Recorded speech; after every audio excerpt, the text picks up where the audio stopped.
On the 4th of July, a few reasons to feel encouraged about U.S. democracy. It's been a grim week or so in the United States, especially for those with progressive values.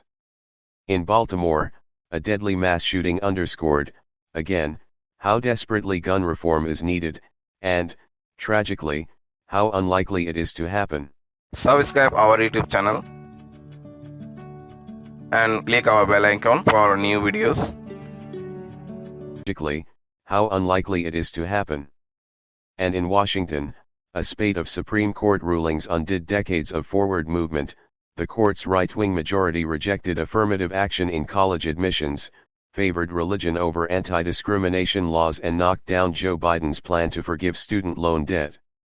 Add to that the one-year anniversary of the court's devastating overturning of Roe v. Wade, and you could practically hear the sound of hard-won progress being sucked down history's drain. Pretty depressing, all told.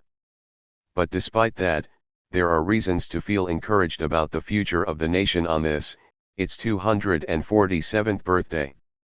First, the successful effort in Congress to protect democracy and electoral integrity known as the Electoral Count Act reform.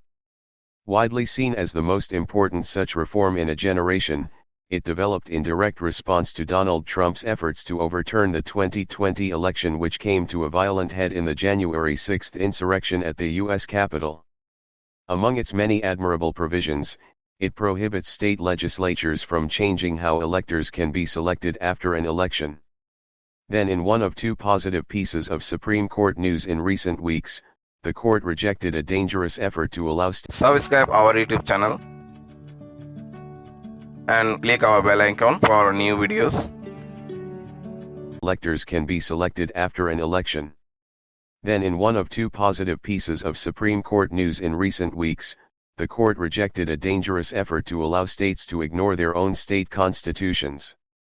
Undeterred, that could have radically transformed how federal elections are conducted by giving state legislatures a great deal of power to set rules for federal elections. The court also unexpectedly struck down Alabama's racial gerrymandering plan under the Voting Rights Act. I find it oddly encouraging that, according to a recent USA Today/Suffolk University poll, 7 in 10 Americans think our democracy is imperiled. Of course, people define that peril according to their own politics and worldviews, but is undoubtedly one reason why election denialists were roundly defeated during last year's midterm elections. As 24newsread.blogspot.com News' Adam Edelman put it, nearly every single candidate in battleground state races who denied or questioned the results of the 2020 election was defeated for positions that oversee, defend, and certify elections, a resounding loss for a movement that would have had the power to overturn future contests. Most Americans apparently don't want extremists running elections, and they understand how high the stakes are.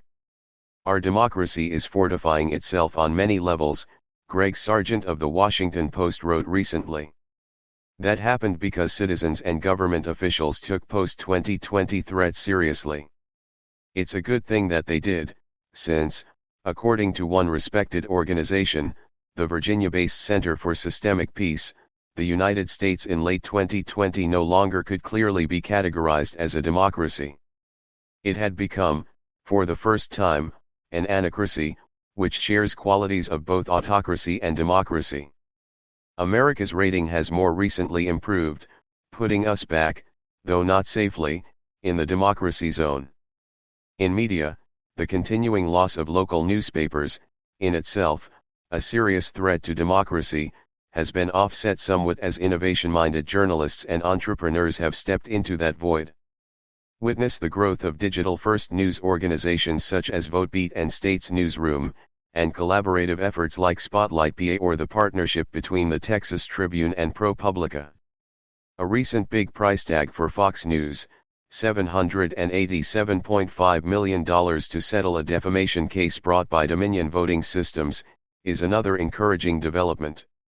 It provided some accountability for the way the cable network knowingly spread election-related lies after the 2020 election. When that settlement was followed by Fox's firing the reprehensible Tucker Carlson, it began to look as if legal challenges could do what advertiser boycotts could not. The various criminal prosecutions and investigations to hold the January 6 insurrectionists accountable are heartening as well. Those potentially include Trump himself, in Washington, in Georgia, and according to the latest news, maybe in Arizona, too.